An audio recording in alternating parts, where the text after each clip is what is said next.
അസ്സാം വലൈക്കും വറഹ്മത്തുള്ള. Piece service സഹായിലേക്ക് ഹൃദ്യമായ സ്വാഗതം. നമ്മൾ കഴിഞ്ഞ എപ്പിസോഡുകളിൽ കേരള ബഡ്ജറ്റ് മാനുവൽ ചർച്ച കൊണ്ടിരുന്നത് അതിൻ്റെ ബാക്കി ഭാഗം തുടർന്ന് കേൾക്കാം.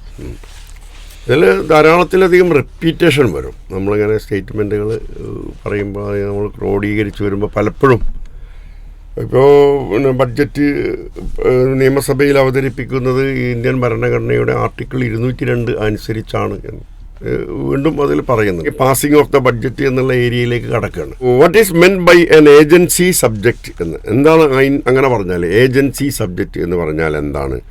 Subject administrated by state government on behalf of union government. അതിനെയാണ് സബ്ജക്റ്റ് എന്ന് പറയാം. കേന്ദ്ര ഗവൺമെൻറ്റിന് വേണ്ടി സംസ്ഥാന ഗവൺമെൻറ്റുകൾ അഡ്മിനിസ്ട്രേറ്റ് ചെയ്യുന്ന കാര്യങ്ങൾ subject administrated by state government on behalf of union government. Union ഗവൺമെൻറ്റിന് വേണ്ടി യൂണിയൻ ഗവൺമെൻറ്റിൻ്റെ സാഹചര്യത്തിൽ അഡ്മിനിസ്ട്രേറ്റ് ചെയ്യുന്നത് അതിനെയാണ് സബ്ജക്റ്റ്. ആ വിഷയം എന്ന് പറയുന്നത് അതാണ് കേന്ദ്ര ഗവൺമെൻറ്റിന് വേണ്ടി സംസ്ഥാന ഗവൺമെൻറ്റുകൾ ചെയ്യുന്നത് എന്നർത്ഥം. പിന്നെ ഒരു സംഗതി നമ്മൾ ധാരാളത്തിലധികം പറഞ്ഞതാണ്. Budget is also known as annual financial statement. ഈ ഒരു മേഖലയിൽ ഇനി പരീക്ഷയ്ക്ക് ഉള്ള പിന്നെ നമ്മുടെ ശ്രോതാക്കൾ പരീക്ഷയ്ക്ക് ഇരിക്കുന്നുണ്ടെങ്കിൽ ഇത്തരം ചോദ്യങ്ങൾ വന്നാൽ എന്തായാലും ഒരു ഉത്തരം എഴുതിക്കോളും എന്നുള്ളത് എനിക്ക് നല്ല ഉറപ്പാണ് നമുക്ക്. കാരണം അത്രയും വെറുതെ അത്രയും ലളിതമായി നമ്മളത് പറയുന്നത് മാത്രമല്ല റിപ്പീറ്റ് ചെയ്ത് പല കാര്യങ്ങളും ഇങ്ങനെ ഒരു ക്രോഡീകരിച്ച് വന്നപ്പോൾ ഇമ്പോർട്ടൻ്റാ തോന്നിയത് നേരത്തെ പറഞ്ഞു എന്നുള്ളതിനൊക്കെ നമ്മൾ ഒഴിവാക്കുന്നില്ല. അങ്ങനെ അതൊരു ടീച്ചിങ് ടെക്നോളജിയാണ്. കാരണം നമ്മൾ പറഞ്ഞു തന്നെ വീണ്ടും ആവർത്തിച്ച് പറയുക എന്നുള്ളത്. അപ്പോൾ അത് ശ്രോതാവിന് വളരെ പെട്ടെന്ന് ക്യാച്ച് ചെയ്യും. അപ്പോൾ ആനുവൽ ഫിനാൻഷ്യൽ സ്റ്റേറ്റ്മെൻറ്റ് എന്നത് കൃത്യമായി പറയുന്ന ഒരു സംഗതിയാണ്. The assignment of fund by the legislator to meet specified expenditure is called. ഈ അസൈൻമെൻറ്റ് ഓഫ് ലെജിസ്ലേറ്ററിൻ്റെ ഹോംവർക്കാണ് ഒരു assignment of fund by the legislator. Assignment of the fund. അപ്പോൾ ഫണ്ടിൻ്റെ മുകളിലുള്ളൊരു അസൈൻമെൻറ്റ് എന്ന് പറഞ്ഞാൽ നിയമസഭ ചെയ്യുന്ന ഫണ്ടുകളുടെ മുകളിലുള്ളൊരു അസൈൻമെൻറ്റ്, അതിൻ്റെ പേരാണ് അപ്രോപ്രിയേഷൻ എന്ന് പറയുന്നത് അതിൻ്റെ പേരാണ്. ഫണ്ടുകളുടെ അപ്പോൾ ഫണ്ട് തരിക, ഫണ്ട് അനുവദിക്കുക, അതിൻ്റെ പേരാണ് എന്ത് അപ്രോപ്രിയേഷൻ എന്ന് പറയുന്നത്. പ്ലാൻ ഫണ്ട് ആവട്ടെ, നോൺ പ്ലാൻ ഫണ്ട് ആവട്ടെ, പ്ലാൻ ഫണ്ടുകൾ അസൈൻമെൻറ്റ്, പ്ലാൻ ഫണ്ട് പറഞ്ഞ നിയമസഭ പിന്നെ ആലോചിച്ച് കണക്കാക്കിയിട്ട് സംഗതികൾക്ക് തരുന്ന തുകയാണ് ഫണ്ട് എന്ന് പറയുന്നത്. ഗ്രാൻഡ് എന്ന് പറയും, ഫണ്ട് എന്ന് പറയും. അപ്പോൾ ഫണ്ട് വീതം വെക്കുന്നതിനെയാണ് അതിൻ്റെ അസൈൻമെൻറ്റ് എന്ന് പറഞ്ഞാൽ. അസൈൻമെൻറ്റ് എന്ന് പറഞ്ഞാൽ ഒരു ഹോംവർക്കാണല്ലോ. കാരണം അസൈൻമെൻറ്റ് ഉണ്ടായിരുന്നു പറഞ്ഞാൽ ചെയ്ത് തീർക്കാനുള്ള ഒരു പ്രോജക്റ്റുകൾ. അപ്പോൾ ഫണ്ടുകളുടെ മുകളിലുള്ള അസൈൻമെൻറ്റ് നിയമസഭ ചെയ്യുന്നത് അതിൻ്റെ പേരാണ് അപ്രോപ്രിയേഷൻ എന്ന് പറയുന്നത്. വീതം വെക്കൽ, അത് കൃത്യമായി കണക്ക് വെച്ചുകൊണ്ട് അത് നിയമസഭയിൽ അവതരിപ്പിക്കുന്നു. അപ്പോൾ അതിൻ്റെ പേരാണ് അപ്രോപ്രിയേഷൻ. അപ്രകാരം വീതം വെച്ച സംഗതികൾ വിദ്യാഭ്യാസ വകുപ്പിന് ഇത്രേ, കാർഷിക വകുപ്പിന് ഇത്രേ, പോലീസ് വകുപ്പിന് ഇത്രേ, പഞ്ചായത്തുകൾക്ക് ഗ്രാൻഡ് ഇത്രേ, അങ്ങനെ എടുത്ത് പറയുന്ന സംഗതികളുണ്ടാവും. ഈ അസൈൻമെൻറ്റ് ഇങ്ങനെ കറക്റ്റ് ചെയ്തിട്ട് അതങ്ങോട്ട് അവതരിപ്പിക്കുന്ന ആ അവതരണത്തെയാണ് അപ്രോപ്രിയേഷൻ ബില്ല് എന്ന് പറയുന്നത്. ആ അസൈൻമെൻറ്റിനെ ആണ് അപ്രോപ്രിയേഷൻ എന്ന് പറയുന്നത്. ആ അപ്രോപ്രിയേഷൻ ആയി കഴിഞ്ഞതിന് ശേഷം, വീതം വെക്കൽ കഴിഞ്ഞതിന് ശേഷമുള്ള ഫണ്ടുകളുടെ അവതരിപ്പിക്കുന്നതിനെയാണ് നിയമസഭയിൽ അവതരിപ്പിക്കുന്നതിനാണ് അപ്രോപ്രിയേഷൻ ബില്ല് എന്ന് പറയുന്നത്. നിയമസഭ അത് പാസ്സാക്കുമ്പോഴാണ് എന്താവുന്നത്? അപ്രോപ്രിയേഷൻ ആക്ട് എന്നാവുന്നത്. ഗസറ്റിൽ നോട്ടിഫിക്കേഷൻ ഗവർണർ ഒപ്പുവെച്ച് ഗസറ്റിൽ നോട്ടിഫിക്കേഷൻ വരുന്നതോടുകൂടി അപ്രോപ്രിയേഷൻ ആക്റ്റായി. എന്നിട്ടാണ് നമ്മൾ നേരത്തെ പറഞ്ഞ ആ സെൻറ്റൻസ് പറയുന്നത്, appropriation act is the legal authority for withdrawal money from consolidated fund. Appropriation means, എന്താണ് അപ്രോപ്രിയേഷൻ എന്ന് പറഞ്ഞാൽ? Assignment of fund by the legislator to meet specified expenditure. പ്രത്യേക ചെലവുകൾക്ക് വേണ്ടി assignment of funds by the legislator, നീക്കിവെക്കൽ. Assignment of fund by the legislator മുഖേന fund നീക്കി വെക്കുന്നതിനെയാണെന്ന് പറയുന്നത് അപ്രോപ്രിയേഷൻ എന്ന് പറയുന്നത്. Which is the account that bring out the account of expenditure during a financial year. വീതം വെക്കുന്നതിനെ അപ്രോപ്രിയേഷൻ എന്ന് പറയും. വീതം വെച്ച് പാസ്സാക്കുന്നതിനെ അപ്രോപ്രിയേഷൻ ബിൽ, വീതം വെക്കുന്നതിനെ അപ്രോപ്രിയേഷൻ ബില്ലെന്ന് പറയും, നിയമസഭയിൽ അവതരിപ്പിക്കുന്നതിന്. നിയമസഭ അത് പാസ്സാക്കിയാൽ അതിനെ അപ്രോപ്രിയേഷൻ ബിൽ ആക്ട് എന്ന് പറയും. അപ്രോപ്രിയേഷൻ ആക്ട് പ്രകാരം അത് ചെലവഴിക്കാമെന്നുള്ളതാണ്. അതിൻ്റെ കണക്ക് എഴുതി സൂക്ഷിക്കുന്നതിനെ അപ്രോപ്രിയേഷൻ അക്കൗണ്ട് എന്ന് പറയും. അതിൻ്റെ മുകളിൽ ഓഡിറ്റ് വരുമ്പോൾ അതിനെ അപ്രോപ്രിയേഷൻ ഓഡിറ്റ് എന്ന് പറയും. അപ്പോൾ appropriation bill, appropriation act, appropriation account, appropriation audit എല്ലാം ആ വാക്യാർത്ഥം തന്നെയാണ്. എല്ലാം ആ വാക്യാർത്ഥം തന്നെ. അപ്പോൾ ലോക്കൽ ഓഡിറ്റ് വന്നാലും എന്ത് ഓഡിറ്റ് വന്നാലും അത് അപ്രോപ്രിയേഷൻ്റെ മുകളിലുള്ള ഓഡിറ്റ് ആണെങ്കിൽ അപ്രോപ്രിയേഷൻ ഓഡിറ്റാണ്. അത് കണക്കെഴുതി വെക്കുന്നത് അപ്രോപ്രിയേഷൻ അക്കൗണ്ടുമാണ്. Which is the account that brings out the account of expenditure during a financial year എന്നാണ് അല്ലേ? അപ്രോപ്രിയേഷൻ അക്കൗണ്ടാണ്, ഒരു സംശയവുമില്ല. Appropriation account of the state are prepared by, ഈ അപ്രോപ്രിയേഷൻ അക്കൗണ്ട് അത് പ്രിപ്പയർ ചെയ്യുന്നത് ആരാണെന്നുള്ളതാണ്. പ്രിപ്പയർ ചെയ്യുന്നത് controller and auditor general of India. അല്ലാതെ നമ്മളിവിടെ വരവും ചെലവ് എഴുതിയേക്കണ കണക്കല്ല. ഈ അപ്രോപ്രിയേഷന് വേണ്ടി ഒരു അക്കൗണ്ട് നേരത്തെ പ്രിപ്പയർ ചെയ്യും. ഇതിന് ഇത്ര, ഇന്ന ഡിപ്പാർട്ട്മെൻറ്റിന് ഇത്ര എന്ന് പറഞ്ഞ് വീതം വെക്കാനുള്ളതായിരിക്കുന്ന ഒരു അക്കൗണ്ട് നേരത്തെ പ്രിപ്പയർ ചെയ്യും. ആ പ്രിപ്പയർ ചെയ്യാനുള്ള appropriation account of the state are prepared. സംസ്ഥാനത്തിൻ്റേതാണെങ്കിലും അത് പ്രിപ്പയർ ചെയ്യുന്നത് CNDG ആണ്.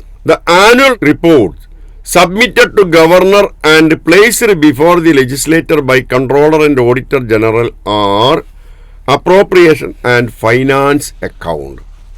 Combined finance and appropriation account എന്ന് തന്നെയാണ് പറയുക. Controller and auditor general of India ഒരു വർഷത്തേക്കുള്ള കണക്കുകൾ പ്രിപ്പയർ ചെയ്ത് അത് നിയമസഭയിൽ അവതരിപ്പിക്കാൻ പാകത്തിലാക്കി കൊടുക്കും. അപ്രകാരമുള്ള the annual report submitted to governor and placed before the legislator by controller and auditor general are appropriation and finance account. Appropriation account, finance account. To whom are the audit report of controller and auditor general of India relating to the accounts of the state are submitted? ആർക്കാണ് കൊടുക്കേണ്ടത്? To whom? Chief minister, governor, president, finance minister. 4 ഓപ്ഷനാണ് അതിൽ വന്നത്. സ്വാഭാവികമായും അത് പ്രസിഡന്റിനാണ് കൊടുക്കേണ്ടത്. ഇവിടെ സംസ്ഥാനത്തിൻ്റെ ആണെങ്കിൽ ഗവർണർക്കും, യൂണിയൻ്റെതാണെങ്കിൽ പ്രസിഡന്റിനാണ് കൊടുക്കുന്നത്. To whom are the audit report of controller and auditor general of India relating the accounts of the state are submitted to governor, to the union are submitted to the president. അപ്പോൾ audit കഴിഞ്ഞാൽ എന്തിൻ്റെ മുകളിലായും audit കഴിഞ്ഞാൽ ഒരു audit report ഉണ്ടാവും. Controller and auditor general സംസ്ഥാനത്തിൻ്റെ അപ്രോപ്രിയേഷൻ്റെ മുകളിലാണ് ഓഡിറ്റ് നടത്തുക. ആ ഓഡിറ്റ് നടത്തിയാൽ അതിൻ്റെ റിപ്പോർട്ട് കൊടുക്കേണ്ടത് ഗവർണർക്ക്. ഇതേ controller and auditor general of India parliament union അക്കൗണ്ടുകളുടെ അടിസ്ഥാനത്തിലുള്ള ഓഡിറ്റ് നടത്തും. യൂണിയൻ അടിസ്ഥാനത്തിലുള്ള യൂണിയൻ ഗവൺമെൻറ്റിൻ്റെ എക്സ്പെൻഡിച്ചറുകളുടെയും റെസീറ്റുകളുടെയും മുകളിലുള്ള ഓഡിറ്റ് നടത്തിയാൽ ഒരു ഓഡിറ്റ് റിപ്പോർട്ട് ഉണ്ടായിരിക്കും. ആ ഓഡിറ്റ് റിപ്പോർട്ട് സബ്മിറ്റ് ചെയ്യേണ്ടത് പ്രസിഡന്റിനുമാണ്. അപ്പോൾ controller and auditor general of India, governor, president related ആണ്. ഇവരുടെ ജോലി അക്കൗണ്ട് ഉണ്ടാക്കൽ, അക്കൗണ്ടിൻ്റെ മുകളിൽ ഓഡിറ്റ് നടത്തൽ, വീതം വെക്കുന്ന അപ്രോപ്രിയേഷൻ്റെ മുകളിൽ അപ്രോപ്രിയേഷൻ അക്കൗണ്ട് ഉണ്ടാക്കൽ, combined finance and revenue accounts prepare ചെയ്യൽ, ആ അക്കൗണ്ട്സിൻ്റെ മുകളിൽ അത് പാസ്സാക്കി വന്നുകൊണ്ട് സംസ്ഥാനങ്ങൾ ചെലവഴിക്കുമ്പോൾ, യൂണിയൻ ഗവൺമെൻറ് ചെലവഴിക്കുമ്പോൾ ചെലവുകളുടെ മുകളിലും വരവുകളുടെ മുകളിലും ഓഡിറ്റ്. ഇതൊക്കെയാണ് ആരുടെ ജോലി? CNDGയുടെ ജോലി. ഇപ്രകാരം CNDG ഓഡിറ്റുകളും മറ്റു കാര്യങ്ങളും ചെയ്താൽ അത് സംസ്ഥാന ഗവൺമെൻറ്റിന് വേണ്ടിയുള്ള ഓഡിറ്റ് ആണെങ്കിൽ ആ ഓഡിറ്റിൻ്റെ റിപ്പോർട്ട് ഗവർണർക്കും, യൂണിയൻ ഗവൺമെൻറ്റിൻ്റെ ഓഡിറ്റ് ആണെങ്കിൽ ആ ഓഡിറ്റ് റിപ്പോർട്ട് പ്രസിഡന്റിനും സമർപ്പിച്ചിരിക്കണം എന്നുള്ളതാണ്. Under which article of the constitution of India the audit reports R laid before the legislative assembly? ഏത് ആർട്ടിക്കിൾ പ്രകാരമാണ് നിയമസഭയിൽ ഈ ഓഡിറ്റ് റിപ്പോർട്ട് വെക്കേണ്ടത്? ആർട്ടിക്കിൾ 205 ഇതിൻ്റെ ഒരു പ്രത്യേകത എന്ന് പറഞ്ഞാൽ എന്താണ്? ഇത് ഫിനാൻഷ്യൽ കോഡാണ്. ഫിനാൻഷ്യൽ കോഡും ബഡ്ജറ്റ് മാനുവലും ഈ ഫങ്ഷനുകൾ മുഴുവനും ഭരണഘടനയുമായി കോൺസ്റ്റിറ്റ്യൂഷനുമായി റിലേറ്റഡ് ആണ്. അതുകൊണ്ട് പല സംഗതികളും ഭരണഘടനയുടെ ആർട്ടിക്കിൾ ചോദിക്കും. ഇത് ഈ ബഡ്ജറ്റ് മാനുവലിൻ്റെ ഒറിജിനൽ പുസ്തകത്തിൽ തന്നെ ആ സെൻറ്റൻസ് റീഡ് ചെയ്യുമ്പോൾ അവിടെ ഇത് പറയുന്നുണ്ട്. അപ്പോൾ ഇത് പഠിതാക്കളെ സംബന്ധിച്ച് ഏറ്റവും കൂടുതൽ പ്രയാസം ഉണ്ടാക്കുന്നത് ഈ കോൺസ്റ്റിറ്റ്യൂഷൻ ഇപ്പോൾ ഇവിടെ പറഞ്ഞാൽ എങ്ങനെയാണ്? ഈ ബഡ്ജറ്റ് മാനുവലിൽ കോൺസ്റ്റിറ്റ്യൂഷൻ്റെ ആർട്ടിക്കിൾ ചോദിച്ച കോൺസ്റ്റിറ്റ്യൂഷനിലല്ലേ അത്? അല്ല. ഈ ബഡ്ജറ്റ് എന്ന് പറയുന്ന സംഭവം പറയുമ്പോൾ തന്നെ പറയുന്നുണ്ട്, finance minister submitted the annual financial estimated receipt and expenditure, a statement of receipt and expenditure, estimated receipt and expenditure laid before the legislator under Article 202(1) of the Constitution of India. അപ്പോൾ ഇത് constitution പോണോ? Budget manual തന്നെ പറയുന്നുണ്ട്, ഇവിടെ തന്നെ പറയുന്നുണ്ട്. അപ്പോൾ ഇത് അങ്ങനെ ഒരു സംഗതിയുണ്ട്. പല പഠിതാക്കളും എന്നോട് പറഞ്ഞ ഒരു ആക്ഷേപം, എന്നോട് പങ്കുവെച്ച ഒരു ആക്ഷേപമാണ്, സാർ ഈ കോൺസ്റ്റിറ്റ്യൂഷനൊക്കെ എല്ലായിടത്തും ചോദിക്കുകയാണ്. ഇപ്പോൾ കേരള സർവീസ് റൂൾസ് എടുക്കുമ്പോഴും കോൺസ്റ്റിറ്റ്യൂഷൻ വരും. കാരണം അത് കോൺസ്റ്റിറ്റ്യൂഷൻ കേരള സർവീസ് റൂൾസ് ഉണ്ടാക്കുന്നത് റൂളാണല്ലോ. റൂൾ ഉണ്ടാക്കണമെങ്കിൽ ഒരു ആക്ട് വേണമെന്നാ. നിയമസഭയിൽ ലോക്സഭ പാസ്സാക്കണം. നിയമസഭയിൽ ലോക്സഭ പാസ്സാക്കണം. പക്ഷെ KSR ഉണ്ടാക്കിയപ്പോൾ ആക്ടില്ല. KSR ഉണ്ടാക്കിയപ്പോൾ ആക്ടില്ല. ആക്ട് ഉണ്ടാകുന്നത് ഭരണഘടനക്കനുസരിച്ചാണ്. അപ്പൊ ഇന്ത്യൻ ഭരണഘടനയുടെ ആർട്ടിക്കിൾ 309 അനുസരിച്ചാണ് സിവിൽ സർവീസ് ആക്ട് രൂപീകരിക്കേണ്ടത്. ആക്ട് ഉണ്ടാവുന്ന 1968 KSR ഉണ്ടാവുന്ന 1959. അപ്പോൾ റൂൾ ആദ്യം ഉണ്ടായി. വാസ്തവത്തിൽ എന്തുണ്ടാവാൻ പാടുള്ളൂ? ആക്ട് ഉണ്ടായിട്ട് റൂൾ ഉണ്ടാവാൻ പാടുള്ളൂ. അതിന്റെ വിശദീകരണം പറയുന്നിടത്ത് പറയുന്നുണ്ട്, ഈ സിവിൽ സർവീസ് ആക്ട് രൂപീകരിച്ചത് ഇന്ത്യൻ ഭരണഘടനയുടെ 309 ആർട്ടിക്കിൾ അനുസരിച്ചാണ് എന്ന് പറയുന്നുണ്ട്. കണ്ടിജൻസി ഫണ്ട് എന്ന് പറയുന്നത് അഡ്മിനിസ്ട്രേറ്റ് ചെയ്യാൻ യൂണിയൻ ഗവൺമെൻറ്റിനും സംസ്ഥാന ഗവൺമെൻറ്റുകൾക്കും ഗവൺമെൻറ് അക്കൗണ്ടിലെ ഒരു ഭാഗം, 3 പാർട്ടുകളിൽ ഒരു ഭാഗം കണ്ടിജൻസി ഫണ്ടാണ്. അത് ഇന്ത്യൻ ഭരണഘടനയുടെ ആർട്ടിക്കിൾ 267 അനുസരിച്ച് കണ്ടിജൻസി ഫണ്ട് അഡ്മിനിസ്ട്രേറ്റ് ചെയ്യുവാനും ഇംപ്രസ്ഡ് എമൗണ്ട് കൈവശം സൂക്ഷിക്കുവാനും ഭരണഘടന അംഗീകാരം അനുവാദവും നൽകുന്നുണ്ട്. അപ്പോൾ ഭരണഘടനയുടെ 267 ആർട്ടിക്കിളിലാണ് അത് പറയുന്നത്. ഇങ്ങനെ ഓരോ സംഭവവും കേരള എഡ്യൂക്കേഷൻ ആക്ട് റൂൾ ഉണ്ടാവുന്നത് എങ്ങനെ? ഇന്ത്യൻ ഭരണഘടനയിൽ 14 വയസ്സ് വരെയുള്ള കുട്ടികൾക്ക് നിർബന്ധവും സൗജന്യവുമായ വിദ്യാഭ്യാസം നൽകിയിരിക്കണം എന്നുള്ള വ്യവസ്ഥ ഇന്ത്യൻ ഭരണഘടനയിലുണ്ട്. അതിനനുസരിച്ചാണ് എന്തുണ്ടാകുന്നത്? കേരള എഡ്യൂക്കേഷൻ ആക്ട് ഉണ്ടായത്. ഇപ്പോൾ ഏറ്റവും ഒടുവിൽ 2009 പിന്നെ എന്തുണ്ടായത്? റൈറ്റ് ടു എഡ്യൂക്കേഷൻ ആക്ട് ഉണ്ടായത്, RTI ഉണ്ടായത്. ഇതൊക്കെ ഭരണഘടനയുടെ. അപ്പോൾ ഭരണഘടന എന്ന് പറയുന്നതിൽ കാര്യമായിട്ടൊന്നുമില്ല. ഇങ്ങനെ പറയുള്ളൂ. എങ്ങനെ? നമ്പർ കോട്ട് ചെയ്യും. നമ്പർ കോട്ട് ചെയ്യും. ആ നമ്പറിൽ ഇന്നെ പറയും. പോലീസ് ഒരാളെ അറസ്റ്റ് ചെയ്താൽ 24 മണിക്കൂറിനകം മജിസ്ട്രേറ്റിൻ്റെ മുമ്പിൽ ഹാജരാക്കണം എന്നേ ഉള്ളൂ. ആ പോലീസ് അറസ്റ്റ് ചെയ്യേണ്ട വിധവും പോലീസ് ആക്റ്റും പോലീസ് മാനുവലും അതിൻ്റെ FIR തയ്യാറാക്കലും മജിസ്ട്രേറ്റിൻ്റെ മുന്നിൽ ഹാജരാക്കലുമായി ചട്ടമുണ്ട്. അത് പോലീസ് പിന്നെ റൂളുകളിൽ പിന്നെ പോലീസ് മാനുവലിലും കൃത്യമായി പറയുന്നുണ്ട്. ആ ചട്ടവും നിയമങ്ങളും ഉണ്ടാക്കിയത് അതിൻ്റെ പിന്നെ ആർട്ടിക്കിൾ അനുസരിച്ചാണ്. മാത്രമല്ല ഭരണഘടനാപരമായ വ്യവസ്ഥയാണ് ഈ പിന്നെ ബഡ്ജറ്റ് മാനുവലിൽ അധികവും ചർച്ച ചെയ്യുന്നത്. സാമ്പത്തിക കാര്യങ്ങളാണ്, ധനാഗമനവും ധനവിനിയോഗവുമായ കാര്യങ്ങളാണ്.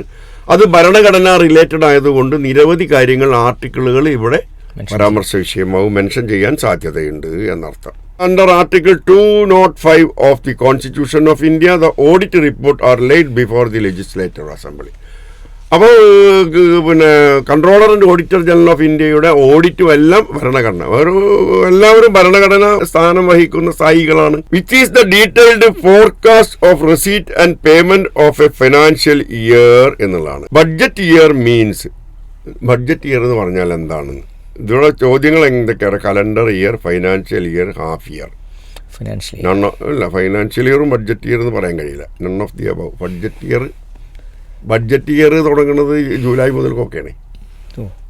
ബഡ്ജറ്റ് പാസ്സായതിന്റെ ശേഷമാണ് ഫിനാൻഷ്യൽ ഇയർ ആണ് ഏപ്രിൽ 1 തുടങ്ങുന്നത്. Budget year or financial year means, അങ്ങനെ ഉണ്ട് പറയുന്നുണ്ട്. Budget year or financial year means commencing from 1st April to 31st March following. അതാണ് ബഡ്ജറ്റ് ഇയർ അല്ലെങ്കിൽ ഫൈനാൻഷ്യൽ ഇയർ എന്ന് പറയും. In the following one of them is different, identify it. താഴെ പറയുന്നതിൽ ഒന്ന് മാത്രം വ്യത്യസ്തമാണ്, അതൊന്ന് ഐഡന്റിഫൈ ചെയ്തത്. Budget year, financial year, 1 April to 31 March. ഇത് 3 ഒന്നല്ലേ? ഒന്നാണ്. വ്യത്യസ്തമായത് calendar year. January to December. January to December. അപ്പോൾ academic year, school year, financial year, പിന്നെ ബഡ്ജറ്റ് ഇയർ, അങ്ങനെ കുറേ വർഷങ്ങളെ പരിചയപ്പെടുത്തുന്നത്. അതിൽ ഏറ്റവും പ്രധാനമാണ് ഈ ഏപ്രിൽ 1 മുതൽ മാർച്ച് 31 വരെയുള്ള കാലഘട്ടം എന്ന് പറയുന്നതാണ് അധികവും സാമ്പത്തിക കാര്യങ്ങൾക്ക്, ബഡ്ജറ്റ് കാര്യങ്ങൾക്കൊക്കെ വർഷമായിട്ട് കണക്കാക്കുന്നത്. ഫിനാൻഷ്യൽ ഇയർ, ബഡ്ജറ്റ് ഇയർ എന്ന് പറയുന്നത്. വിദ്യാഭ്യാസ സ്ഥാപനങ്ങളും സ്കൂൾ ഇയർ എന്നറിയുന്നതും അങ്ങനെ തന്നെയാണ്. അക്കാഡമിക് ഇയർ മാത്രമേ സ്കൂൾ തുറക്കുന്നോടം മുതൽ തുടങ്ങി അവസാനിപ്പിക്കുന്നുള്ളൂ. ബാക്കിയുള്ള സ്കൂൾ ഇയർ എന്ന് പറയുന്നതും ഇതേപോലെ തന്നെയാണ്. അപ്പോൾ ഇവിടെ നമുക്ക് അതൊന്ന് തിരിച്ചറിയാൻ വേണ്ടിയാണ് ഈ ഒരു ക്വസ്റ്റ്യൻ. താഴെ പറയുന്നതിൽ വേറിട്ടത് ഏത്, കൂട്ടത്തിൽ പെടാത്തത് ഏത് എന്നുള്ളൊരു ചോദ്യം അങ്ങനെ വന്നിരിക്കുന്നത്. Odd one out. Which expenditure is not subject to the vote of the legislator assembly. താഴെ പറയുന്ന എക്സ്പെൻഡിച്ചറുകളിൽ വോട്ടർ നിയമസഭ പാസ്സാക്കേണ്ടതില്ലാത്തത് ഏത് എന്നാണ്. വോട്ടഡ് എക്സ്പെൻഡിച്ചർ പാസ്സാക്കണ്ടേ? ചാർജ്ഡ് എക്സ്പെൻഡിച്ചർ വേണ്ട. റവന്യൂ എക്സ്പെൻഡിച്ചർ വേണം. ന്യൂ സർവീസ് എക്സ്പെൻഡിച്ചറാണ് വേണം. അപ്പോൾ താഴെ പറയുന്നതിൽ നിയമസഭ പാസ്സാക്കേണ്ടത് ഇല്ലാത്തത് ചാർജ്ഡ് എക്സ്പെൻഡിച്ചർ. അപ്പോൾ നമ്മൾ നേരത്തെ പറഞ്ഞു ബഡ്ജറ്റ് എക്സ്പെൻഡിച്ചറിൽ 2 പ്രധാനപ്പെട്ട സുപ്രധാന ചെലവുകളാണുള്ളത്. ഒന്ന് വോട്ടഡ് എക്സ്പെൻഡിച്ചർ, മറ്റൊന്ന് ചാർജ്ഡ് എക്സ്പെൻഡിച്ചർ. അത് ചാർജ്ഡ് എക്സ്പെൻഡിച്ചറിന് നിയമസഭ പാസ്സാക്കേണ്ടതില്ല. കൺസോളിഡേറ്റഡ് ഫണ്ടിൽ കാശുണ്ടെങ്കിൽ അത് ചെലവാക്കാം. അതാണ് വ്യത്യാസം. The officer who is responsible for the control of expenditure is called. The officer who is responsible for control over expenditure is called Chief Controlling Officer. Control over expenditure. Chief Controlling Officer. എല്ലാ ചെലവ്, control over expenditure, എല്ലാ ചെലവുകളുടെയും മുകളിലുള്ള നിയന്ത്രണം ഉള്ള ഉദ്യോഗസ്ഥൻ്റെ പേര് chief controlling officer എന്നാണ്. A document which the government present to the legislator by way of asking for a given sum for a particular service or function and showing in some detail how the sum is proposed to be utilized is a document. ഒരു രേഖയാണ്. Which the government present to the legislator. സർക്കാർ നിയമസഭയിൽ present ചെയ്യാണ്. സർക്കാർ means head of the department, അതാണല്ലോ സർക്കാർ. അവരുടെ നിയമസഭയിൽ ആവശ്യപ്പെട്ട് കൊടുക്കുകയാണ്. എന്ത്? By way of asking for a given sum. നമുക്ക് സംഖ്യ തരണം, ഫണ്ട് അനുവദിച്ച് തരണം. For a particular service or function. പ്രത്യേകമായിരിക്കുന്ന സേവനങ്ങൾക്കോ അല്ലെങ്കിൽ മറ്റുമായിട്ട് ഫണ്ട് അനുവദിച്ച് തരണം. എൻ്റെ ജീവനക്കാർക്ക്, എൻ്റെ സബോർഡിനേറ്റ് ജീവനക്കാർക്ക് ശമ്പളവും അലവൻസും എന്നുള്ള രീതിയിൽ അനുവദിച്ചു തരണം. And showing in some detail how the sum is proposed to be utilised. ആ സംഗതി എങ്ങനെയൊക്കെയാണ് ചെലവഴിക്കേണ്ടത് എന്നുള്ള കാര്യങ്ങളൊക്കെ വെച്ചു നിയമസഭയിൽ ലെജിസ്ലേറ്ററിനോട് ആവശ്യപ്പെടുന്ന ഒരു സംഗതിയുണ്ട്. അതിൻ്റെ പേരാണ് demand estimate, detailed estimate, finance account, demand for grand. എന്തായിരിക്കും ഉത്തരം എന്നുള്ളതാണ്. Demand for grand. കാരണം അവർ ഡിമാൻഡ് ഫോർ ഗ്രാൻഡ് അത് നമ്മൾ ആദ്യം പറഞ്ഞു. ബഡ്ജറ്റ് ഉണ്ടാക്കുമ്പോൾ തന്നെ ഫൈനാൻസ് ഡിപ്പാർട്ട്മെൻറ്റ് എന്ത് ചെയ്യാണ്, ജൂലൈ മാസം മുതൽ തന്നെ ഡീറ്റെയിൽഡ് എസ്റ്റിമേറ്റ് ചോദിക്കുകയാണ്. നിങ്ങൾ ചിലവുകളൊക്കെ കണക്കാക്കിയിട്ട് തരണം. എന്നിട്ട് അത് ഡിപ്പാർട്ട്മെൻറ്റ് ക്രോഡീകരിച്ച് നവംബർ 30 ഫൈനാൻസ് ഡിപ്പാർട്ട്മെൻറ്റിൽ കൊടുക്കുന്നു. അതിൽ ആവശ്യപ്പെടുന്നത് നിയമസഭയിൽ അവതരിപ്പിക്കാൻ വേണ്ടിയുള്ള ആ ഡിപ്പാർട്ട്മെൻറ്റിൻ്റെ ഡിമാൻഡാണ്. അവർക്ക് വേണ്ട തുകയുടെ ഒരു സംഗതിയാണ്. അപ്പോൾ ആ ഡിമാൻഡ് ഫോർ ഗ്രാൻഡ് ആണ് ഫൈനാൻസ് മിനിസ്റ്റർ എന്താക്കുന്നത്, അപ്രോപ്രിയേഷൻ ബില്ലാക്കി മാറ്റുന്നത്. അപ്പോൾ ഡിമാൻഡ് ഫോർ ഗ്രാൻഡ് എന്നുള്ളത് ഒരു പ്രധാനപ്പെട്ട സംഗതിയാണ്. Departmental estimates means the estimate submitted to the government by. Departmental estimate എന്ന് പറയുന്നത് ആ estimate submitted by the head of the department. വകുപ്പ് മേധാവികൾ കൊടുക്കുന്ന റിപ്പോർട്ടിനെയാണ് എന്ത് പറയുന്നത്, എസ്റ്റിമേറ്റ് എന്ന് പറയുന്നത്. Last one, disbursing officer. Disbursing officer means officer who draw money and make payments on behalf of the state government. സംസ്ഥാന ഗവൺമെൻറ്റിന് വേണ്ടി പണം സ്വീകരിക്കുകയും അത് ചിലവഴിക്കുകയും ചെയ്യുന്ന ഉദ്യോഗസ്ഥനെയാണ് disbursing officer, drawing and disbursing officer എന്ന് പറയുന്നത്. എല്ലാവരും അല്ല, എല്ലാവരും ഡ്രോയിങ് ആൻഡ് ഡിസ്ബേഴ്സിംഗ് ഓഫീസർ അല്ല. നേരത്തെ ആണെങ്കിൽ ഗസറ്റഡ് ഓഫീസർമാർ സെൽഫ് ഡ്രോയിങ് ഓഫീസർമാരെ അവരുടെ ശമ്പളം അവർക്ക് സ്വന്തമായിട്ട് എഴുതിയെടുക്കായിരുന്നു. ഇപ്പോൾ അത് നിർത്തി.